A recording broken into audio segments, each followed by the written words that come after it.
You look amazing. Thank you. Yeah, you look fantastic. And you're so thin and handsome. Well, what are you going to do? And everything. Work out? Good for you. Ladies like it, I do it.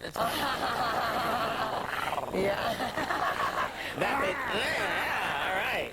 You and I have a certain chemistry now. Yes, we do. We always have. Now, this is relevant to talking about how beautiful, how gorgeous you are. You are officially single. I am single. Are you out there? Are you? This makes people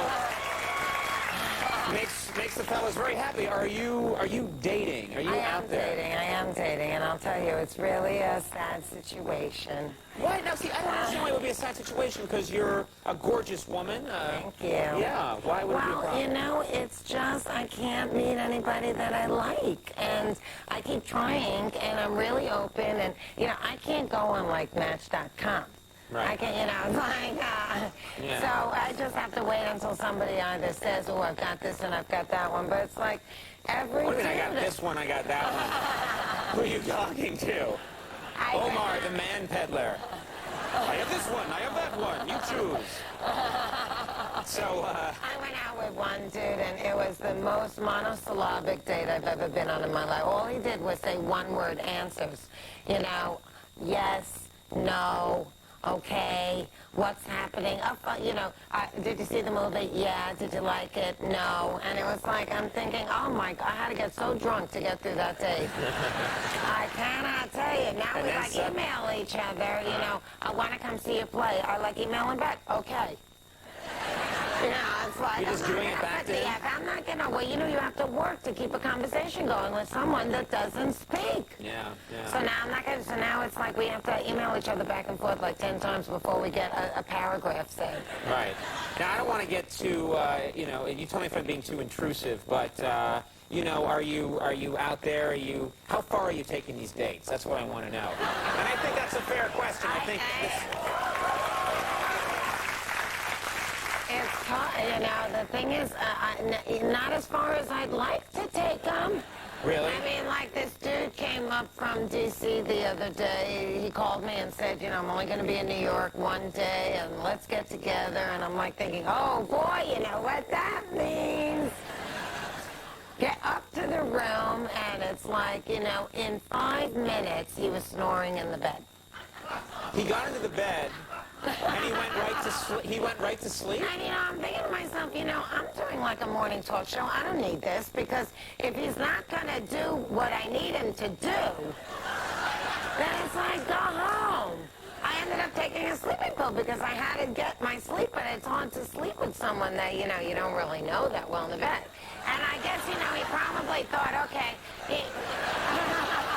These are the least, I have to say, Fran, these are the least romantic encounters I've ever heard of. It's a tragedy. This dude came up from D.C., jumped in my bed and went to sleep. I took a sleeping pill, that's some booze. As it turns out, he was partying in the Hamptons all weekend, and he was like one night before he was flying back to D.C., and I guess he thought he'd have one last hurrah, but he couldn't do it. Yeah, couldn't. No, he was burnt out. He had a few drinks, you know, at the restaurant, but he came upstairs, and it was like, you know, nothing. Another guy, you know, like as soon as I'm in bed with them and they say something like, you know, I can't believe I got, you know, the nanny isn't, I'm in bed with the nanny. And people it's like, say that to you? Don't be calling me a nanny when I'm looking to get laid. People say. I'm sorry, but, you know, unless you want to get spanked, honey. I can't believe a guy would get into bed with you and say, I'm going to get it on with the nanny. That is so... Then you know that they're like a little too starstruck, and then what happens is they really can't perform. Can't get it up. But you... And it's very upsetting, because what happens is then the guy immediately gets very apologetic, very upset, and so I feel bad. I spend the rest of the time telling him it doesn't matter, but you know what? It matters. So you, because you're someone who's famous, who's been in, you know, movies and television, that is the reason that he can't perform. Exactly, because he thinks that, you know, he immediately starts to think he's not going to be good enough, and then you know what? He ain't good enough because he can't do it. I find that the fact that I'm a celebrity inhibits me, actually. I sometimes think I can't do this because of who I am. And that's, very sad for me. That's such a weird idea. And Sharon Stone, many years ago, she said that when she was single, it was really hard dating because it was either she couldn't find a man that would either ask her out because they thought, oh, she's so famous, or they'd be intimidated in bed with her. And I'm thinking, oh, how could that be? She's such a beautiful woman. P.S. Here I am. Yeah. In the same boat. Right. Yes. And what's weird... Please, let's all be mature here. We're discussing a terrible problem. What's weird, though, is that... Sir, please. That was Bob. That's great. Dramatic for Bob.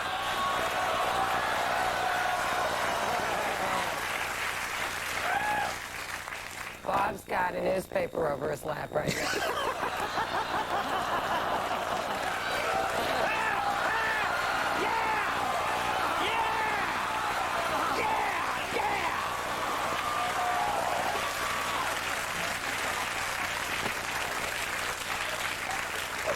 You did it, Fran!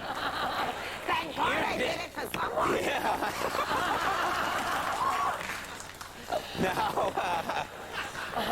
Oh, my God. All right. I'm doing the play. Yeah, The Exonerated. And it's very dramatic. It's a real stretch for me. I cry in it. I make people cry. It's just a very satisfying and wonderful experience, and I encourage everyone to see it. Everyone should see The Exonerated, which is now playing at the 45 Bleecker Theater right here in New York City. And the book... It's in paperback. It's in paperback. It's called Cancer Schmancer, and you're a spokesperson now for the American Cancer Society. Cancer Action Network, and that is a politically driven group now that encourages all constituents to please go out and make, your vote count. Let's put cancer health care on the 2004 presidential campaign, because if we don't, then we're always going to get the short end of the stick in our health care. Okay. Well, that's a great book. Check that book out. It is now in paperback. Fran Drescher, thanks so much for being here.